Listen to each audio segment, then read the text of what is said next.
सही निर्णय लेना परमेश्वर की इच्छा को समझने के साथ आरंभ होता है।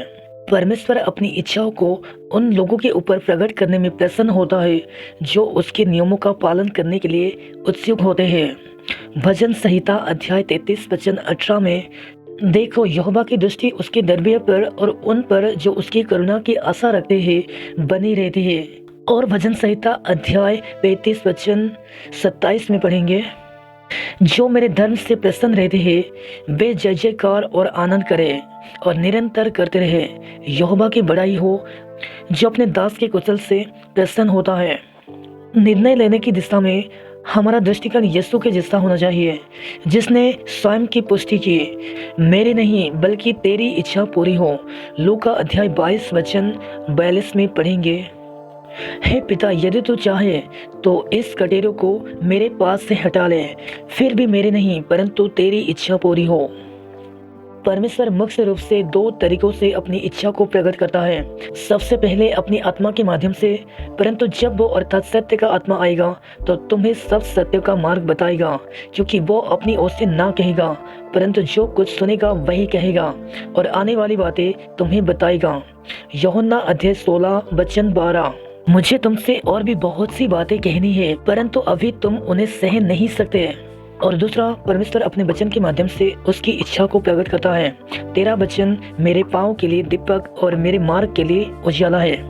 भजन संहिता 119 वचन 105 में लिखा है, निर्णय लेने की प्रक्रिया में एक दृष्टिकोण या गतिविधि के बारे में निर्णय लेना सम्मिलित होता है। निर्णय इच्छा की एक गतिविधि है और ये सदैव मन, भावनाओं या दोनों से प्रभावित होती है। हमारे द्वारा लिए गए निर्णय वास्तव में हमारे मन की इच्छाओं को दर्शाते हैं। भजन संहिता अध्याय 119 वचन 30, मैंने सच्चाई का मार्ग चुन लिया है, तेरे नियमों की और मैं चित्र लगाए रहता हूँ। इसलिए निर्णय लेने से पहले एक महत्वपूर्ण प्रश्न ये है कि क्या मैं स्वयं को प्रसन्न करना चुन रहा हूँ या क्या मैं परमेश्वर को प्रसन्न करना चुन रहा हूँ। यीशु ने इसके लिए मानक को निर्धारित किया। यदि यहोवा की सेवा करनी तुम्हें बुरी लगे तो आज चुन लो कि तुम किसकी सेवा करोगे, परंतु मैं तो अपने घराने समेत यहोवा ही की सेवा नित्य करूँगा। यीशु अध्याय 24 वचन 15 की तुलना में परमेश्वर पूरे चित्र हमारे जीवन के अतीत, वर्तमान और भविष्य को देखता है। वो हमें शिक्षा और परामर्श देता है क्योंकि वो अपने वचन और आत्मा के माध्यम से स्वयं को प्रकट करता है। परमेश्वर ने हमें ये प्रतिज्ञा दी है कि मैं तुझे बुद्धि दूंगा और जिस मार्ग में तुझे चलना होगा उसमें तेरी अगुवाई करूंगा। मैं तुझ पर कृपा दृष्टि करूंगा और सम्मति दिया करूंगा। ऐसे समय आते हैं जब परमेश्वर की इच्छा नापसंद करने वाली या अप्रिय प्रतीत हो सकती है। जब हमारा मन परमेश्वर के ऊपर भरोसा करने के स्थान पर अपनी स्वयं की इच्छाओं का पालन करता है, परंतु हम अंत में सीखेंगे कि परमेश्वर की इच्छा ही सदैव हमारे लाभ के लिए है। सही निर्णय लेने की मुख्य कुंजी परमेश्वर की इच्छा को जानना और अपने मन की इच्छाओं का पालन नहीं करना है। ऐसा भी मार्ग है जो मनुष्य को ठीक जान पड़ता है परंतु उसके अंत में मृत्यु ही मिलती है। नीति वचन अध्याय 14 वचन 12, जैसे जैसे हम स्वयं के स्थान पर परमेश्वर के ऊपर भरोसा रखने लगते हैं, हम शीघ्रता के साथ ही पता लगा लेते हैं कि कौन से निर्णय उसको प्रसन्न कर रहे हैं। सबसे पहले परमेश्वर उन निर्णय के लिए आशीष देता है जिन्हें उसने आरंभ किया है और जो उनके वचन के अनुरूप है। मैंने तुझे बुद्धि का मार्ग बताया है और सिधाई के पथ पर चलाया है। नीति वचन अध्याय 4 वचन 11। दूसरा, परमेश्वर उन निर्णयों को आशीष देता है जो उसके उद्देश्य को पूरा करते हैं और उसके सामर्थ्य के ऊपर ही निर्भर होते हैं, क्योंकि परमेश्वर ही है जिसने अपनी स्व इच्छा समेत तुम्हारे मन में इच्छा और काम दोनों बातों के करने का प्रभाव डाला है। फिलिपिया अध्याय 2 वचन 13। इसके अतिरिक्त परमेश्वर उन निर्णयों को आशीष देता है जिनके परिणाम स्वरूप उसकी महिमा देती है। इसलिए तुम चाहे खाओ, चाहे पियो, चाहे जो कुछ करो, सब कुछ परमेश्वर की महिमा के लिए करो। पहला कोरिन्थियों अध्याय 10 वचन 31।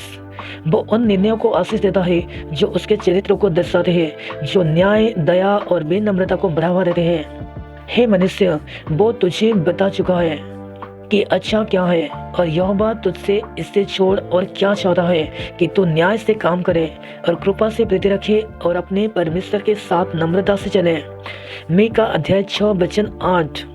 और वो उन निर्णयों को आशीष देता है जो विश्वास के द्वारा लिए जाते हैं। और विश्वास बिना उसे प्रसन्न करना अनहोना है, क्योंकि परमेश्वर के पास आने वाले को विश्वास करना चाहिए कि वो है और अपने खोजने वाले को प्रतिफल देता है। इब्रानियों अध्याय 11 वचन 6। हमें जो उसके संतान है ज्ञान देने के लिए परमेश्वर की प्रतिज्ञा को नहीं भूलना चाहिए। यदि तुम में से किसी को बुद्धि की घटी हो तो परमेश्वर से मांगे, जो बिना उलाहना दिए सबको उदारता से देता है, और उसको दी जाएगी। याकूब अध्याय 1 वचन 5। और जब हम बुद्धि के लिए प्रार्थना करते हैं तो हमें अपनी प्रार्थना का उत्तर पाने के लिए परमेश्वर के ऊपर भरोसा करना चाहिए, पर विश्वास से मांगे और कुछ संदेह ना करे, क्योंकि संदेह करने वाला समुद्र की लहर के समान है, जो हवा से बहती और उछलती है। ऐसा मनुष्य ये ना समझे कि मुझे प्रभु से कुछ मिलेगा। याकूब अध्याय 1 वचन 6 और 7।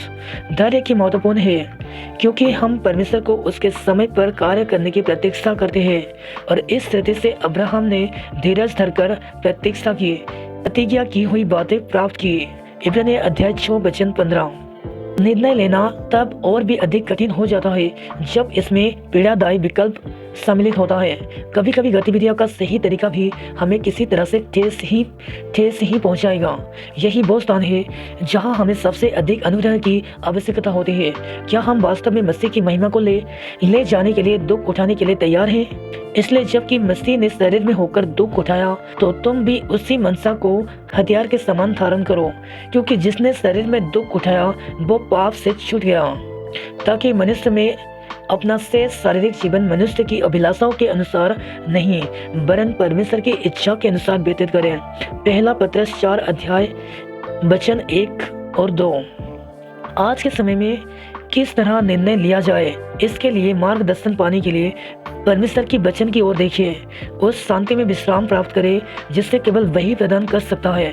फिलिपिया अध्याय 4 वचन 7। बुद्धि की मांग करें, उसकी प्रतिज्ञाओं के ऊपर भरोसा करें, और वो आपके मार्ग में आपका मार्गदर्शन करेगा। तो अपनी समझ का सहारा ना लेना, वरन संपूर्ण मन से यहोवा पर भरोसा रखना, उसी को स्मरण करके सब काम करना, तब वो तेरे लिए सीधा मार्ग निकालेगा। नीति वचन अध्याय 3 वचन 5 और 6। सबको जय मसीह के।